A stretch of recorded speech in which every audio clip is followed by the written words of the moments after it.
हाय बच्चों, कैसे हैं? आशा करता हूँ सब बढ़िया होंगे, अच्छे होंगे, मन लगाकर पढ़ लिख रहे होंगे। तो चलिए हम लोग योग का संवरक प्रगुण इस पर चर्चा कर लेते हैं। पूर्ण संख्याओं के लिए हम लोग पढ़ रहे हैं। संवरक प्रगुण क्या होता है? सीधे से एक लाइन में समझ लीजिए। एक टोकरी में आम रखा है ए में, बी में भी आम रखा है और दोनों को हम मिला करके एक बड़ी टोकरी में रख दिए सी में। तो क्या किया हमने? टोकरी ए का आम और टोकरी बी का आम दोनों को उठा करके बड़ी टोकरी सी में डाल दिए। तो इस तरीके से हम क्या देखें, टोकरी सी में जो भी चीजें हैं वो सब क्या है? आम ही है ना।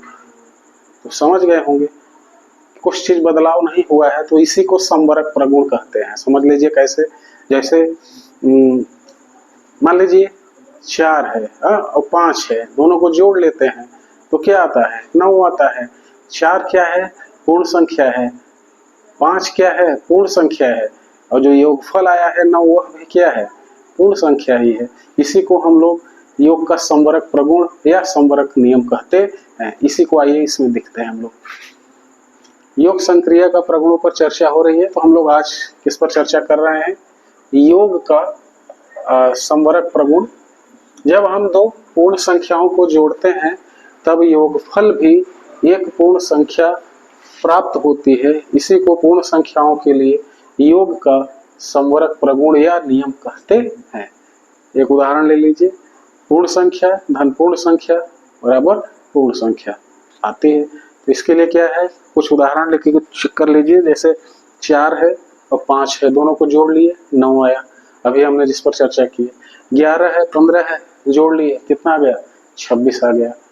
तो 26 क्या है? और 26 और 9 दोनों क्या है? ये दोनों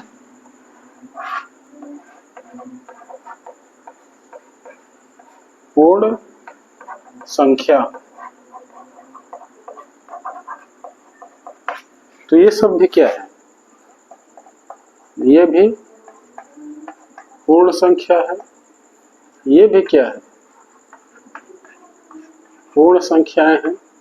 जब दोनों को जोड़े हैं तो योगफल भी क्या प्राप्त हुआ है? पूर्ण संख्याएं ही प्राप्त हुआ है। इसी को हम लोग क्या बोलते हैं, संवरक प्रगुण कहा जाता है। तो आशा करें वीडियो में हम लोग क्रम विनिमय नियम और अन्य जो बचे हुए नियम हैं उस पर चर्चा करेंगे।